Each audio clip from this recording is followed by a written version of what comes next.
শুনেছিস গ্রামে নাকি আবার চোর ঢুকেছে? বাবা, আমার ঘরে যে ছাগল আছে, এবার কি করবো আমি? আরে ভয় করছিস না, আমি যা আছি। কিরে বন্ধু, কি খবর? ভালোই খবর। শুনেছি আমাদের পাড়ায় কালকে একটা চোর ঢুকবে রাত্রেবেলা। তাহলে আমরা ফাঁদ পাতবো। ফাঁদ মানে? চোর ধরার ফাঁদ। আমরা উঠোনে টাকা চলে যাবো, বুঝলি? আর আমরা উঠোনে লুকিয়ে থাকবো। বাহ, আইডিয়াটা তো ভালো। সবাই চুপ কর, চুপ কর।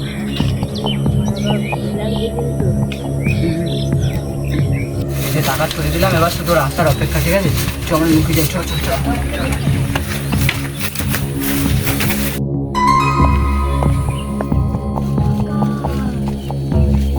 এই ধরেছি বেটা চোর, এই ধরেছি বেটা। আরে আমি কে তুই? কে? প্রীতম? হ্যাঁ। আরে প্রীতম, প্রীতম চোর। তুই চুরি করতে এসেছিস? আমি চুরি করতে আসিনি।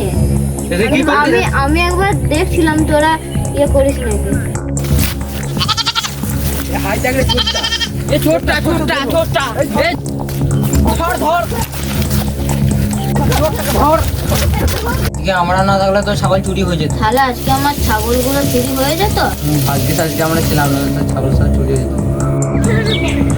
কালকে ব্যাপারটা সেই ছিল তোরে। চোরটা বলছিল আবার আসবো, তাহলে ব্যাপারটা এখনো শেষ না। আমি একবার আসছি, জানলে?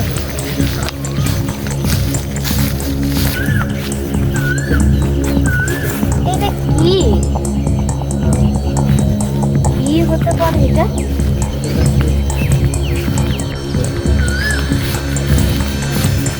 এটা আমি কি পেলাম, দেখ না। এটা গুপ্তধন। আমরা তো যাবোই, কিন্তু আমার ভয় লাগছে। কিন্তু আমি যাবই।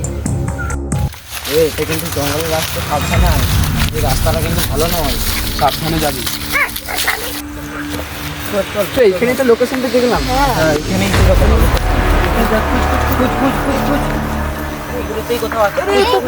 ওই তো গুপ্তধন। এই, এটা তো জুতো। জুতো এই পেলাম। আর আমরা